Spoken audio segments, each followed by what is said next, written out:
नमस्कार, मी पंजाब डक हवामान अभ्यासक मुक्काम पोस्ट गोगळी धामणगाव तालुका शिरूर जिल्हा परभणी. मी आहे माझ्या शेतात चण्याच्या शेतात आहे. आजपासूनचा शेतकऱ्यासाठी अंदाज देतो आहे. मागच्या अंदाजामध्ये सांगितलं होतं की राज्यामध्ये 6, 7, 8, 9, 10 दरम्यान राज्यात भाग बदलत पाऊस पडणार, तर तसा पाऊस पडला. आता परत शेतकऱ्यासाठी अंदाज देत आहे. तर 12 जानेवारी 2024 पासून ते 15 दिवस आता हवामान कोरडं राहणार आहे. पाऊस काही येणार नाही, थंडीची लाट येणार आहे, म्हणून हे अंदाज लक्षात घ्यायचा. राज्यात एकंदरीत परिस्थिती बघितली तर राज्यामध्ये काय झालं, आता हे 8, 9, 10 तारखेला काही काही भागामध्ये पाऊस पडला. आता पाऊस पडल्याच्या नंतर सर्व शेतकऱ्याला सांगू इच्छितो का आता चण्याचं पीक आहे, कोणतं फुलावरलं जे पीक आहे, तर आता काय होतंय, पाऊस पडल्याच्या नंतर धुई येणार आहे. म्हणजे आता उद्याच्याला 12 जानेवारीला धुई धुके धुरळी येणार आहे, म्हणून हा अंदाज लक्षात घ्यायचा.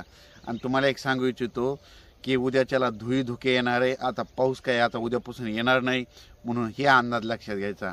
परत एक सांगू इच्छितो की 15 दिवस आता हवामान कोरडं राहणार आहे, म्हणून हे देखील अंदाज लक्षात घ्यायचा. हरभऱ्याचं पीक आहे, त्या शेतकऱ्यांनी काय करायचं, फुलावा असताना थोडा ट्रेस द्यायचा. ट्रेस दिल्याच्या नंतर काय होतं, घाटाची संख्या वाढते, फुलामध्ये जास्त पाणी द्यायला जमत नाही. आणि तुम्हाला एक सांगू इच्छितो, धुई आल्याच्या नंतर एक बुरशीनाशकाची आणि एक चांगल्या कीटकनाशकाची फवारणी करून घ्या. असं केल्याच्या नंतर तुमच्या हरभऱ्याला देखील उतार आहे.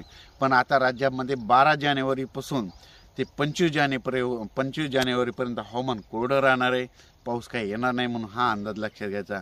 फक्त 16, 17, 18च्या दरम्यान परत एकदा ढगाळ वातावरण राहणार आहे, म्हणजे हे देखील अंदाज लक्षात घ्यायचा. अचानक वातावरणात बदल झाला तर लगेच एक मेसेज दिला जाईल. धन्यवाद.